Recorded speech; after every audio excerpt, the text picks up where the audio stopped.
প্রবাদ আছে, মানুষ আহারের বেলায় নিজের চিন্তা করে আর আমলের বেলায় অপরের চিন্তা করে। আল্লামা সাইদি সাহেব উনি একটা কথা বলছিলেন যে বিড়ালের মতো 500 বছর বেঁচে থাকার কোনো লাভ নাই, সিংহের মতো 1 ঘন্টা বাঁচতে চাই। একজন আলেম একটা কথা বলছিলেন যে আল্লাহ ছাড় দেয় কিন্তু মোল্লা ছাড় দেয় না। জ্ঞানীরা একটা কথা বলে না মনীষীরা, যে হাতি বাঁচলেও লাখ টাকা, মরলেও লাখ টাকা, মুসলমানের তো মারা গেলেও লাভ আর বেঁচে থাকলেও লাভ। সম্মানিত সুধী, আমাদের আজকের আলোচ্য বিষয় হচ্ছে পোশাক সম্পর্কে।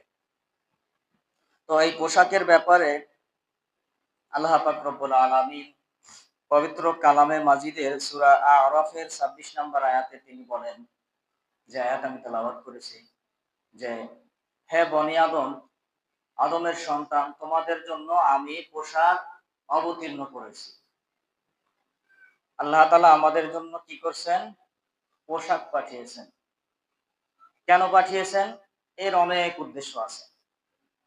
তো আল্লাহ তাআলা বলেন যে আমি তোমাদের জন্য পোশাক অবতীর্ণ করেছি, এই পোশাকের মাধ্যমে তোমরা তোমাদের লজ্জাস্থানকে ঢেকে রাখবে, এবং এই পোশাক তোমাদের শুধু লজ্জাস্থান ঢাকার জন্যই নয়, এই পোশাক তোমাদের সৌন্দর্য বৃদ্ধি করবে।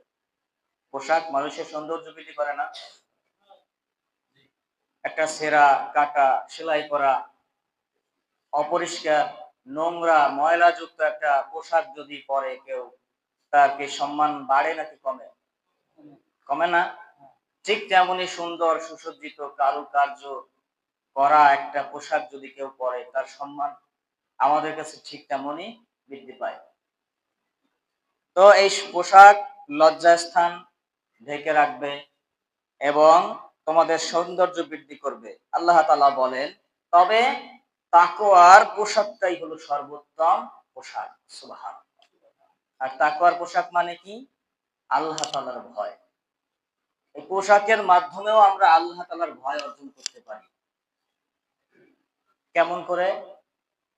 আমরা যখন অগোচরে, আড়ালে আবডালে, গোপনে থাকবো, তখনও আমরা যদি আল্লাহ তাআলার ভয় থাকে, তাহলে আমরা আমাদের ফরজ যতটুকু শরীর ঢেকে রাখা, আল্লাহ তাআলার হুকুম, ওই হুকুম কোন মুমিন মুসলমান অমান্য করতে পারবে?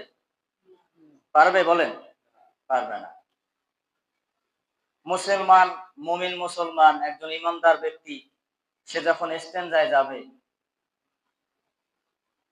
প্রসাব করার জন্য, পায়খানা করার জন্য, তখনও সে বিধর্মীদের মতো উলঙ্গ হয়ে বসতে পারবে না। পারবে? পারবে না। সে তখন তার যতটুকু প্রয়োজন, যতটুকু এই পোশাকটা খোলার প্রয়োজন, সে ততটুকুই খুলবে, এর বেশি দরকার নেই। অনেক মানুষ আছে জানেই না যে ইস্তেনজায় কিভাবে কিভাবে কি করতে হয়। তারা ইস্তেনজায় গিয়ে পুরো কাপড়টা একেবারে উপরে তুলে তারপরে ইস্তেনজা করে। তাহলে ইস্তেনজারও একটা আদব আছে। ইস্তেনজায় যাওয়ার পরে, এরপরে যাই হোক, আজকে আমাদের এটা আলোচ্য বিষয় না। তো ইস্তেনজারও অনেক আদব আছে, এগুলো আমরা শিখে নেব ইনশাআল্লাহ। তো আমাদের আজকের আলোচনার বিষয় হচ্ছে পোশাক সম্পর্কে। তো আল্লাহ তাআলা বলেন যে এই পোশাক তোমাদের কাছে নাজিল করছি তোমাদের লজ্জাস্থান ঢাকার জন্য, তোমাদের সৌন্দর্য বাড়াবার জন্য, এবং পোশাকের মাধ্যমে তোমরা আমার ভয়, আমার সন্তুষ্টি অর্জন যাতে করতে পারো, এই জন্য আমি পোশাক নাজিল করেছি। সুবহানাল্লাহ। তাহলে এই পোশাক শুধুমাত্র আমাদের দেহ, বডি, আমাদের শরীরটা ঢেকে রাখার জন্যই নয়, বরং পোশাক মানুষের সৌন্দর্য কি করে? বাড়িয়ে তোলে। তো আল্লাহ তাআলার এই পোশাক নাজিল করার সংক্ষেপে 3টা উদ্দেশ্য এই আয়াতের মাধ্যমে যেটা বোঝা গেছে, যে এক হলো পোশাক আল্লাহ পাক রব্বুল আলামিন নাজিল করেছেন লজ্জাস্থান ঢাকার জন্য। 2 নাম্বার উদ্দেশ্য হলো মানুষের সৌন্দর্য বাড়বে, এই জন্য আল্লাহ তাআলা পোশাক নাজিল করেছেন। 3 নাম্বার উদ্দেশ্য হলো তাকওয়া অবলম্বন করতে পারবে, মানুষ তাকওয়া অর্জন করতে পারবে। আবার অন্য আরেকটা বিষয় আমরা খেয়াল করলে আমরা আরো কয়েকটা উপকার এই পোশাকের মাধ্যমে আরো 5টা দিক থেকে আমরা উপকৃত হতে পারি। কয়টা উপকার? কয়টা লাভ? 5টা লাভ। 1 নাম্বার লাভ হলো এই পোশাক মানুষের গোপন অঙ্গকে, তার শরীরটাকে আবৃত করে রাখে, গোপন করে রাখে। পোশাক মানুষের শরীরটাকে, দেহটাকে আবরণ করে রাখে। পোশাক মানুষের লজ্জাশীলতাকে হেফাজত করে, ঠিক না বলেন? কারণ যাদের শরীরে পোশাক নাই তাদেরকে কেউ সাবলীল মানুষ, লজ্জাশীল মানুষ কেউ বলবে? তাদেরকে সবাই কি বলবে? নির্লজ্জ, বেহায়া, বেশরম, এগুলো বলবে না? আমরা দেখি না পশ্চিমা যত কালচার আছে তারা কি করে? একেবারে উলঙ্গ অবস্থা, তাদের পোশাকের কোনো বালাই নাই। মানে গরু ছাগল যেরকম দুনিয়ায় বসবাস করে, তাদের মা নাই, বোন নাই, তারা যে কারো সামনে, গরু ছাগল যে কারো সামনে ওই একই অবস্থায় চলাফেরা করতে পারে, ঠিক না? তাহলে মানুষের মধ্যেও কিছু মানুষ এরকম হয়ে গেছে, তাদের বিবেক নষ্ট হয়ে গেছে, বিবেক পচে গেছে, বিবেকের মধ্যে পছন্দ ধরছে। কেন পছন্দ ধরছে? তাদের মধ্যে কোরআনের জ্ঞান নাই, হাদিসের জ্ঞান নাই। যদি থাকতো তাহলে তাদের বিবেকটা এত পরিমাণে নষ্ট হয়ে যেত না। তারা ঠিকই মানবাধিকার মানবাধিকার বলে চিল্লায়, মানুষের অধিকার নিয়ে তারা চিল্লায় ঠিকই, কিন্তু তারা আসলে মানবাধিকার পালন করে না। জাতিসংঘের কাজ কি? সমস্ত মানুষকে নিয়ে মিলেমিশে দুনিয়ায় বসবাস করা, কিন্তু তারা নিজেদের স্বার্থের জন্য আরেকজনের উপর আঘাত করে, কিন্তু সেটাও তাদের মানবাধিকারের পক্ষে চলে যায়। তারা নিজেরা আইন তৈরি করে নেয়। কথা বলেন ঠিক কিনা? নাকি ভুল বলছি? ভুল বলছি আমি কথা? তাহলে কথা বলেন না কেন আপনারা? সত্যের পক্ষে কথা বলতে কখনো দ্বিধাবোধ করতে হবে না, করা যাবে না। ইমানদাররা কখনোই সত্যের পক্ষে কথা বলতে ভয় পায় না। তাতে সামনে যদি কামানের গুলিও থাকে, বারুদ বোমাও থাকে, অ্যাটম বোম থাকে, পারমাণবিক বোমার ভয়ও থাকে, তারপরেও সে সত্যের সামনে কখনো মাথা নত করবে না। সত্য কথা সে বলেই যাবে, ঠিক কিনা বলেন? তাহলে আমরা কিসের ভয় পাই? এখান থেকে আমেরিকার বিরুদ্ধে কথা বললে কি আমাদের উপরে আঘাত আসবে, এই ভয়ে আপনারা কথা বলতেছেন না? যদি আঘাত আসেও তারপরে তো ইমানের জন্য মারা যাব, শহীদ হয়ে যাব। কিসের ভয়? ওই যে জ্ঞানীরা একটা কথা বলে না, মনীষীরা, যে হাতি মরলেও লাখ আর বাঁচলেও লাখ, বাঁচলেও লাখ টাকা, মরলেও লাখ টাকা।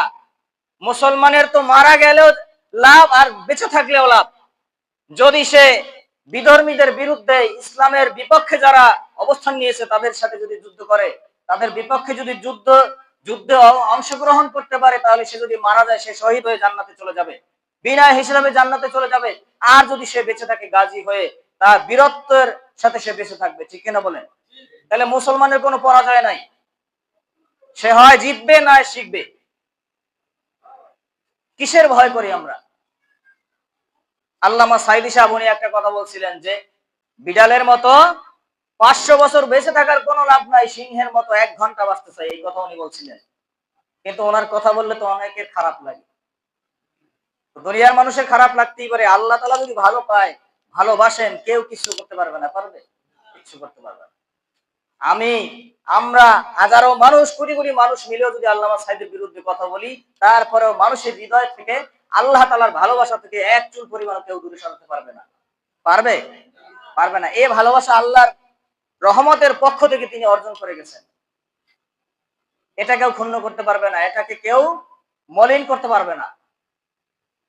তাহলে যে কথা বলতেছিলাম, যে পোশাকের মাধ্যমে আমরা আমাদের লজ্জাস্থান হেফাজত করতে পারি, আমাদের গোপন অঙ্গগুলো, আমাদের শরীরটাকে আবৃত করতে পারি।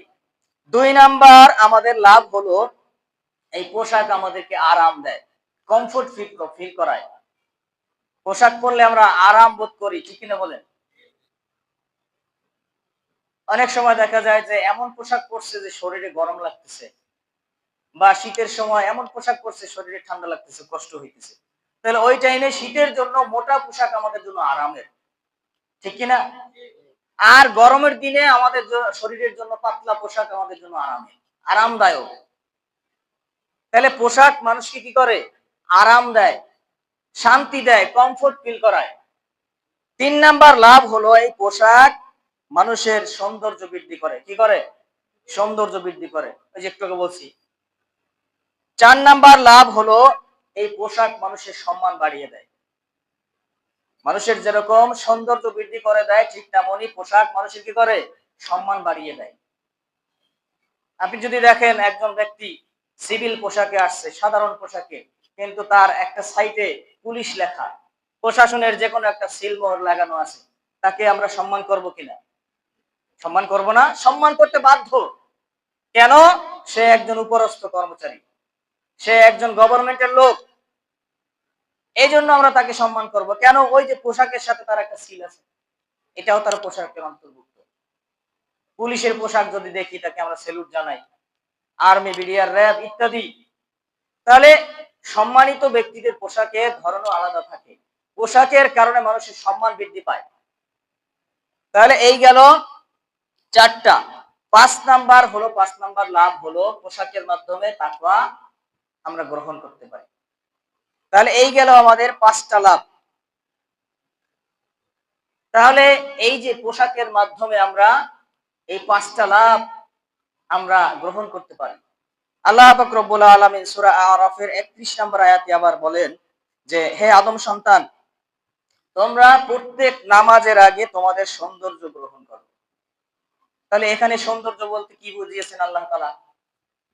নামাজের আগে সৌন্দর্য গ্রহণ করা মানে কি? মেকআপ করা, লিপস্টিক দেওয়া, যত পার্লারিং আছে এগুলো করা না। তাহলে এখানে সৌন্দর্য বলতে আল্লাহ পাক রব্বুল আলামিন আমাদের পোশাক পরিচ্ছদ, পরিষ্কার পরিচ্ছন্নতা গ্রহণ করাকেই এই সৌন্দর্যটাকে বুঝিয়েছেন। সুবহানাল্লাহ।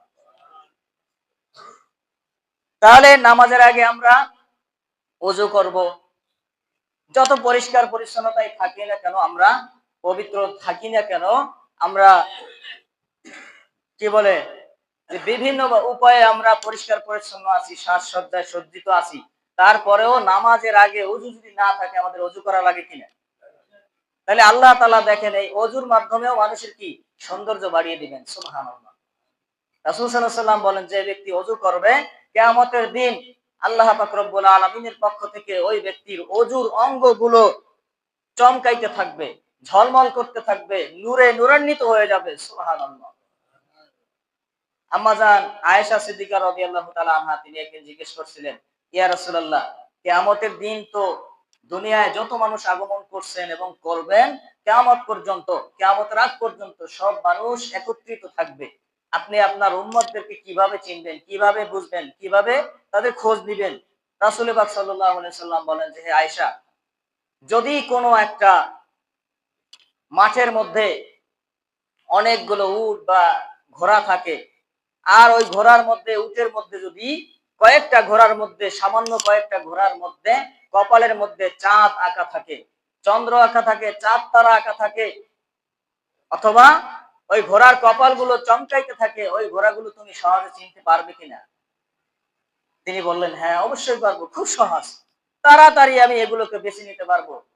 রাসূল সাল্লাল্লাহু আলাইহি ওয়াসাল্লাম বলেন, আমার উম্মত যারা নামাজ পড়বে, দুনিয়ার মধ্যে 5 বার ওযু করবে, কিয়ামতের দিন আল্লাহ পাক রব্বুল আলামিনের পক্ষ থেকে তাদের ওযুর অঙ্গগুলো ওইভাবে চমকাইতে থাকবে, আর আমি তাদেরকে বেছে বেছে বাছাই করে করে জান্নাতে পৌঁছে দেব। সুবহানাল্লাহ।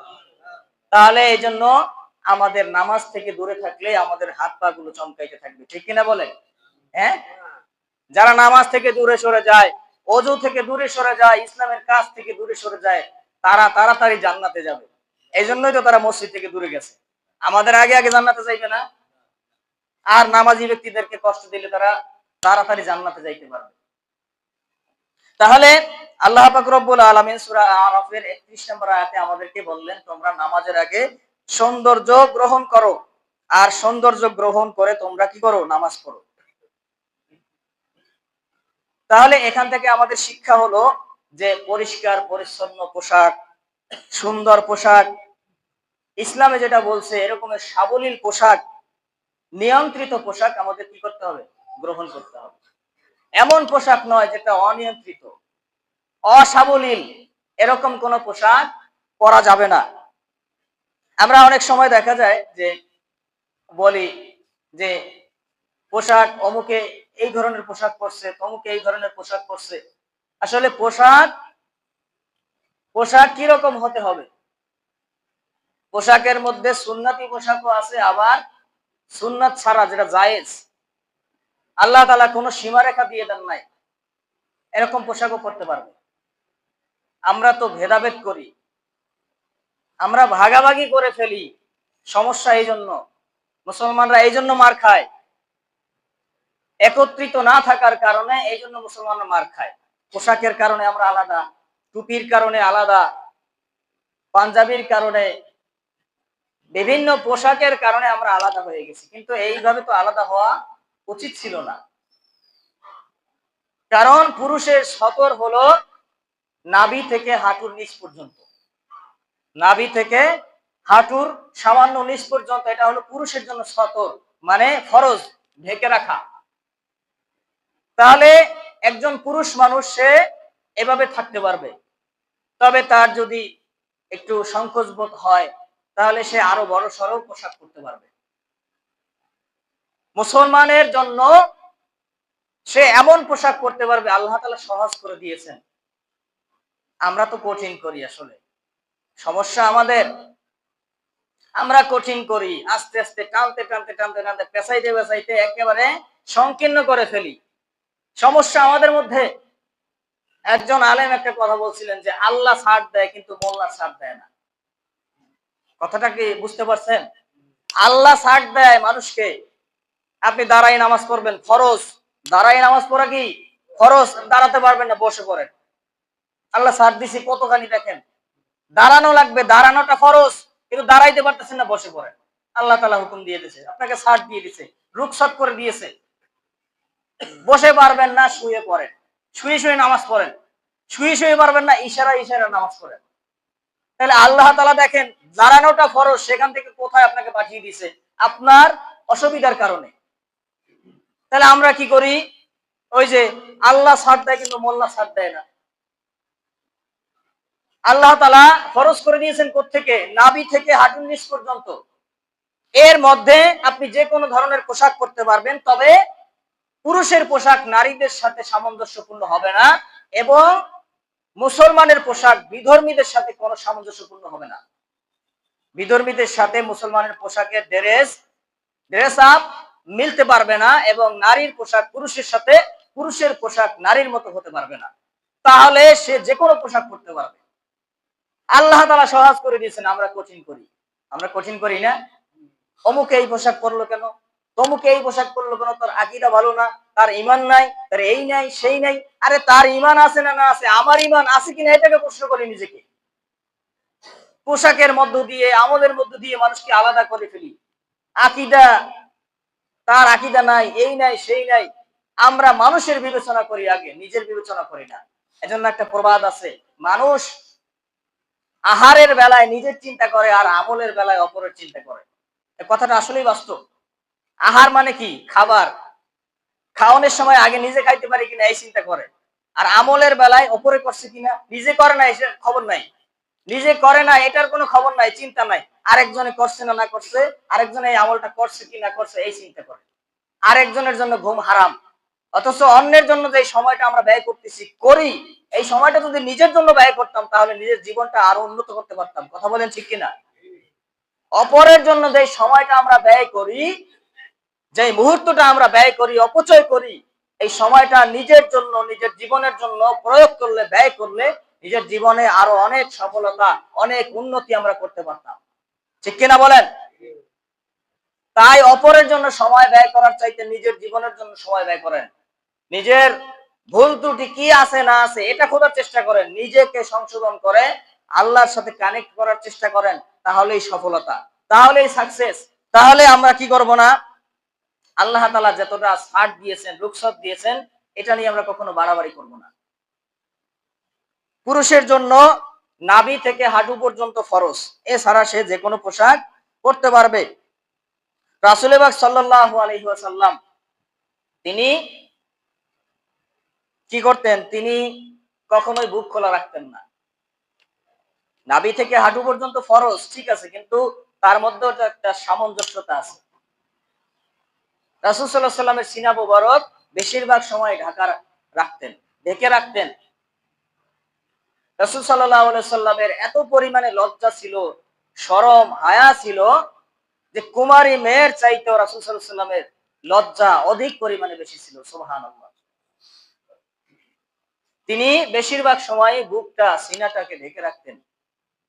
না লাগলে তিনি সিনা মুবারক খুলতেন না। এর একটা ফায়দাও আছে। আমরা তো মনে করতে পারি যে নাভি থেকে হাঁটু পর্যন্ত যেহেতু ফরজ, আর বাকিটা আমরা খোলা রাখবো, দুনিয়ায় সব জায়গায় চলাফেরা করব, তাইলে আমাদেরই ক্ষতি। কেমন ক্ষতি? একবার এক সাহাবী সাহল রাদিয়াল্লাহু তাআলা আনহু তিনি গোসল করতেছিলেন। তখন আরেক সাহাবী তিনি হেঁটে যাইতেছিলেন এবং তিনি দেখতেছেন যে সাহল রাদিয়াল্লাহু তাআলা আনহু গোসল করতেছে। তার শরীরটা এত সুন্দর ছিল, চকচক ছিল, মানে আকর্ষণীয়। তো তার গোসল দেখে, তার শরীরটা দেখে তিনি আকর্ষণীয় চমৎকার কিছু কথা বললেন যে আরে এত সুন্দর শরীর, পুরুষেরও এত সুন্দর শরীর হয়। এরপরে ওই সাহল রাদিয়াল্লাহু তাআলা আনহু তিনি কয়েকদিনের মধ্যে অসুস্থ হয়ে পড়লেন, একেবারে অনেক অসুস্থ। এরপরে রাসূল পাক সাল্লাল্লাহু আলাইহি ওয়াসাল্লামের কাছে সংবাদ পাঠানো হলে রাসূল পাক সাল্লাল্লাহু আলাইহি ওয়াসাল্লাম তিনি বললেন যে তোমরা কি তোমাদের নিজেদের ভাইদেরকে মারতে চাও? তোমরা কি তোমাদের নিজেদের ভাইদেরকে, মুসলমান ভাইদেরকে বদ নজরের মাধ্যমে মেরে ফেলতে চাও? তোমরা এরকমের কথা কেন বলো? এরকমের যেটা দরকার নাই সেটা কেন বলো? মানুষের বদ নজর, এটা কিন্তু সত্য। এজন্য পুরুষ হলেও নাভি থেকে হাঁটু পর্যন্ত ঢেকে রাখা ফরজ হলেও তারপরেও নিজের শরীরটা, সিনাটা অন্ততপক্ষে ঢেকে রাখা এটা কি দরকার, নিজেদের ভালোর জন্য। এরপর রাসূল সাল্লাল্লাহু আলাইহি ওয়াসাল্লাম তিনি কি করলেন? ওই যে ব্যক্তি এই প্রশংসাটুকু করার পরে অসুস্থ হয়ে গেছে, ওই ব্যক্তিকে বলছে তুমি ওযু করো, এই অজুর পানিটা নিয়ে তার শরীরে ঢেলে দাও। এরপরে ওই অজুর পানি ঢেলে দেওয়ার পরে ওই ব্যক্তি সুস্থ হয়ে গেছে। সুবহানাল্লাহ। তাহলে মানুষের বদ নজর এটা কি সত্য। এজন্য আপনি ভালো আছেন, আপনি কষ্টে আছেন, এটা প্রকাশ করার দরকার নাই। প্রকাশ একজনের কাছে করেন, ব্যক্ত একজনের কাছে করেন যিনি এগুলোকে মোচন করার, এগুলোকে আপনার চাওয়া পাওয়া গুলোকে পূরণ করার ক্ষমতা রাখেন।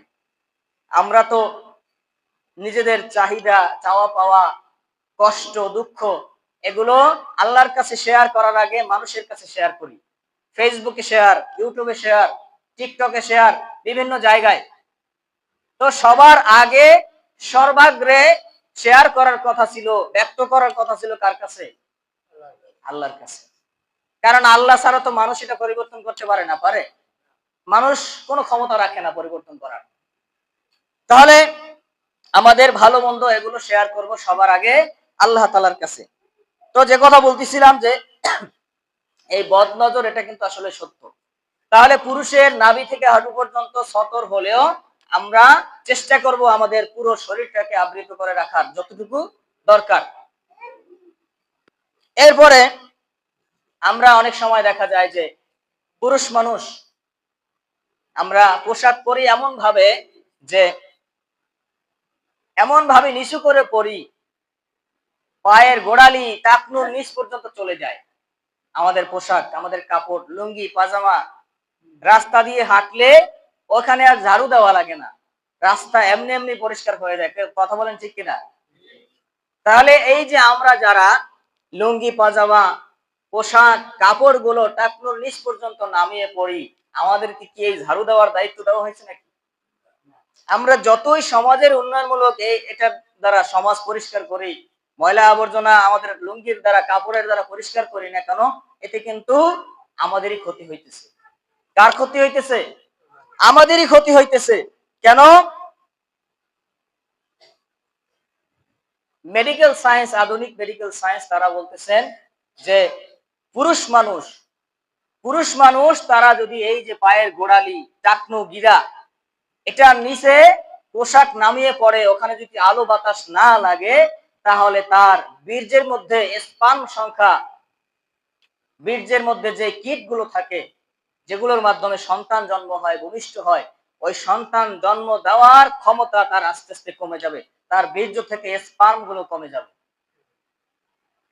আমরা আল্লাহ তাআলার হুকুম যখন আসে আমাদের সামনে, আমরা মনে করি আরে এত কষ্ট, যখন ডাক্তার বলে তখন আমাদের কাছে সহজ হয়ে যায়, তখন মানতে খুব ভালো লাগে। কথা বলেন ঠিক কিনা? আল্লাহ তাআলা 5 ওয়াক্ত নামাজ মানুষের উপরে ফরজ করে দিয়েছেন। ফজরের সময় উঠতে কষ্ট লাগে, উঠে নামাজ পড়বো এতটুকুতেই আমাদের কষ্ট লাগে। 5টার সময়, 5:30টার সময় আমাদের নামাজ, তারপরেও আমরা কি নামাজ পড়তে পারি না, কষ্ট লাগে। আরে এত ফজরের সময় উঠতে পারে কি, কষ্ট লাগে না? কি পরিমাণে কষ্ট চিন্তা করেন শরীরের মধ্যে। অথচ যখন ডায়াবেটিস হয়ে যায়, শরীরে রোগ বাসা বাঁধতে শুরু করে, তখন ডাক্তারের কাছে যাওয়ার পরে ডাক্তার যখন বলে রাত্র 3:30টায় উঠে 1 বোতল পানি নিয়ে তোমার 10 কিলোমিটার হাঁটা লাগবে, 15 কিলোমিটার হাঁটা লাগবে, তখন ঠিকই রাত্র 3:30টার সময় উঠে এরপরে একটা লাইট হাতে নিয়ে 1 বোতল পানি নিয়ে দৌড়িতে থাকে। শরীর থেকে ঘাম বের হয়ে যায়, আবার পানি খায়, একটু বিশ্রাম করে, আবার দৌড়িতে থাকে। তখন ডাক্তারের কথা ঠিকই মানতে পারে, আল্লাহ তাআলার কথা মানতে পারলো না। তাহলে আল্লাহর চাইতে ওই ডাক্তারকে বেশি প্রাধান্য দিয়ে ফেলছে না? তার কি ঈমান আছে? কেমন ঈমান আছে চিন্তা করেন। অনেকে বলে যেরকম যে নামাজ পড়ে না তো কি হয়েছে, ঈমান ঠিক আছে, তাহলে তাদের ঈমান ওই রকমের। এজন্য আল্লাহ তাআলার হুকুম মানলে সেখানেই শান্তি। তাহলে আমরা কি করব? টাকনুর নিচে, এই আমাদের পায়ের গোড়ালির নিচে আমরা পোশাক কখনোই কি করব না, পরব না। যদি কোনো সময় প্রয়োজন হয় যতটা তাড়াতাড়ি সম্ভব আবার উঠিয়ে ফেলার চেষ্টা করব। অনেক মানুষ আছে মসজিদে যখন ঢোকে তখন ওই টাকনু গিরার উপরে প্যান্ট পাজামা লুঙ্গি জাগিয়ে তারপরে মসজিদে ঢোকে, নামাজ পড়ে বের হয়ে আবার লুঙ্গি টাকনুর নিচে পাজামা আবার নিচে নামিয়ে ফেলে। তাহলে এটা কি শুধুমাত্র মসজিদের জন্য ফরজ? আল্লাহ তাআলা এই হুকুমটা কেন করে দিয়েছেন? বান্দার মঙ্গলের জন্য, তার স্পাম সংখ্যা যাতে ঠিক থাকে, তার বংশ বৃদ্ধি যাতে সুন্দরভাবে সে করতে পারে, তার বংশে যাতে কোনো সমস্যা তৈরি না হয়, এজন্য আল্লাহ তাআলা এই সিস্টেমগুলো তৈরি করে দিয়েছেন। আমরা আল্লাহর হুকুম মানতে নারাজ, কিন্তু ডাক্তারের কথা ঠিকই মানি। আবার অনেক নারী আছে, তারা পোশাক পরে কি, তাদের প্যান্ট পাজামা তারা এই টাকনুর উপরে উঠে পড়ে, অথচ নারীদের পরার দরকার ছিল। নারীদের জন্য আল্লাহ তাআলা কি করছেন? হুকুম করছেন টাকনুর নিচে। নারীরা পরে এই মনে করেন হাঁটুর মাঝ বরাবর পর্যন্ত পরে, আর পুরুষেরা গেছে নারীর মতো হয়ে।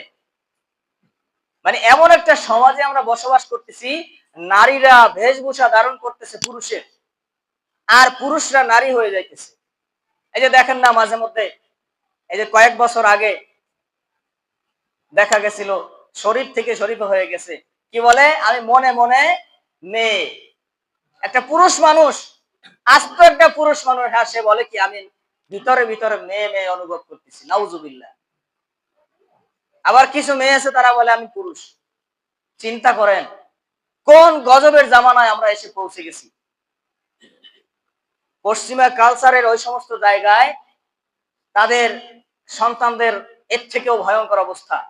তো মুসলমান সন্তান, কোন সন্তান এসে যদি মা বাবার কাছে বলে যে মা আমি অমুক মেয়েটাকে ভালোবাসি, তার সাথে আমার বিয়ে দিয়ে দাও, তখন তারা আল্লাহ শুকরিয়া আদায় করে। কেন? তারা জানে ওই সমস্ত জায়গায় মেয়ে মেয়েকে পছন্দ করে, ছেলে ছেলেকে পছন্দ করে, এরকমের জঘন্যতম অপরাধ তারা করে। তাহলে এই জন্য তারা শুকরিয়া আদায় করে যে একটা ছেলে হয়ে মেয়েকে পছন্দ করছে, তাড়াতাড়ি বিয়ের ব্যবস্থা করো। একটা মেয়ে হয়ে ছেলেকে পছন্দ করছে, তাড়াতাড়ি বিয়ের ব্যবস্থা করে দিই, নয়তো এ যদি আবার ওই রকমের খারাপ কাজে লিপ্ত হয়ে যায়। কোন জগতে আমরা আছি চিন্তা করেন। আল্লাহ তাআলা যে আমাদেরকে এখনো ধ্বংস না করে বাঁচিয়ে রাখছেন, এটাই তো আমাদের সৌভাগ্য। মানুষ যে পরিমাণে অন্যায় অনাচার পাপাচারে লিপ্ত হয়ে গেছে, তাতে এর অনেক আগেই আমাদেরকে ধ্বংস করে দেওয়া উচিত ছিল। তাহলে যে কথা বলতেছিলাম যে পুরুষ মানুষ কি করবে না, তাদের টাকনুর নিচে গোড়ালির নিচে কোনো কাপড় পরবে না। আর এই অহংকার বশত কোনো মানুষ যদি এইভাবে কাপড় ঝুলিয়ে টাকনুর নিচ পর্যন্ত পরে, তাহলে এটা কি চরম গুনাহের কাজ।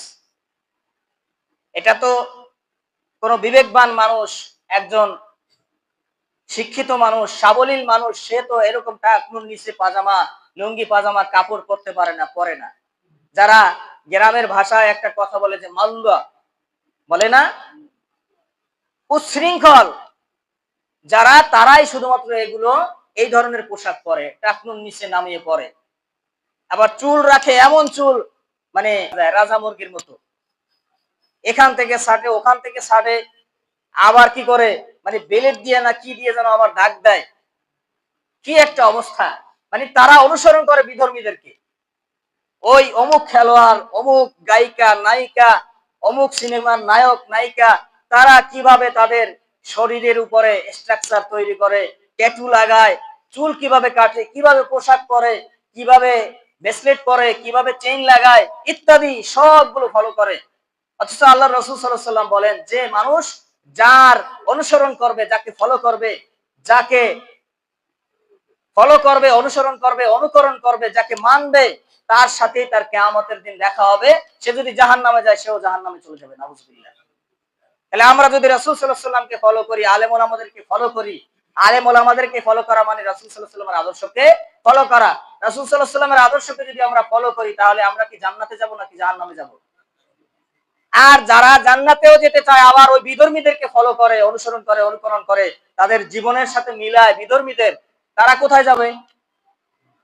তারা কি রাসূল সাল্লাল্লাহু আলাইহি ওয়াসাল্লামের ভালোবাসা পাবে? পাবে না।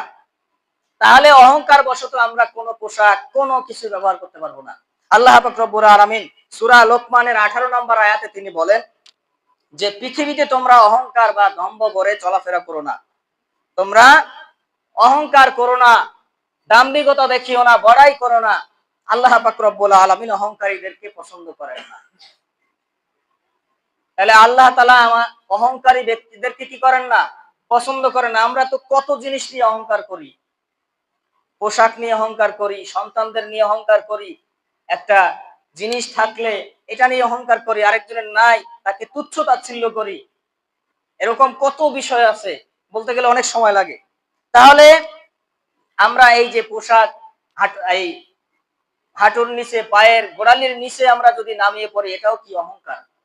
এটাও অহংকার। এই অহংকারের কারণে যদি কোনো মানুষ এরকমের পোশাক পরে, তাহলে আল্লাহ তাআলা তাকে কি করবেন? পাকড়াও করবেন। তাহলে শুধুমাত্র এরকমের পোশাক না, এরকমের বিভিন্ন জিনিসের মাধ্যমে স্টাইল করে, নিজের মধ্যে অহংকার করে, দাম্ভিকতা দেখিয়ে এরকমের কোন ধরনের পোশাক নিজের শরীরের সাথে লাগানো, এটা কি জায়েজ নাই, এটা হারাম। রাসূল পাক সাল্লাল্লাহু আলাইহি ওয়াসাল্লাম তিনি বলেন, যে ব্যক্তি দুনিয়ায় অহংকার বশত খ্যাতির জন্য কোন পোশাক পরবে, আল্লাহ পাক রব্বুল আলামিন তাকে কিয়ামতের দিনে অপমানের পোশাক পরিয়ে দিবেন, নাউজুবিল্লাহ। এমন পোশাক পরিয়ে দিবেন কিয়ামতের দিন, তাকে দেখে সবাই ছি ছি করবে, তাকে দেখে সবাই নাক ছিটকাবে আর বলবে এই ব্যক্তি তো আযাবের মানুষ, এই ব্যক্তিকে আল্লাহ তাআলা অপমান করে দিয়েছেন। তাহলে দুনিয়ায় আমরা কি করব না? অহংকার বশত কোনো জিনিস আমরা ব্যবহার করতে যাব না। অনেক মানুষ আছে, দেখা যায় যে শো অফ করার জন্য, স্টাইলের জন্য, লোক দেখানোর জন্য পোশাক বানায়, পোশাক তৈরি করে, জুতা কেনে, চশমা কেনে ইত্যাদি, যেটার দরকার নাই সেটাও অহেতুক, অকারণে অপচয় করে, আছে না? তাহলে এটাই কি অহংকার? এটাই অহংকার। তাহলে আজকে যতটুকু কথা শুনলাম এবং বললাম, আল্লাহ পাক রব্বুল আলামিন যেন আমাদেরকে কথাগুলোর উপরে আমল করার তৌফিক দান করেন, আমরা বলি আমিন। ওয়া আখিরু দাওয়ানা আলহামদুলিল্লাহি রাব্বিল আলামিন। আসসালামু আলাইকুম ওয়া রাহমাতুল্লাহ।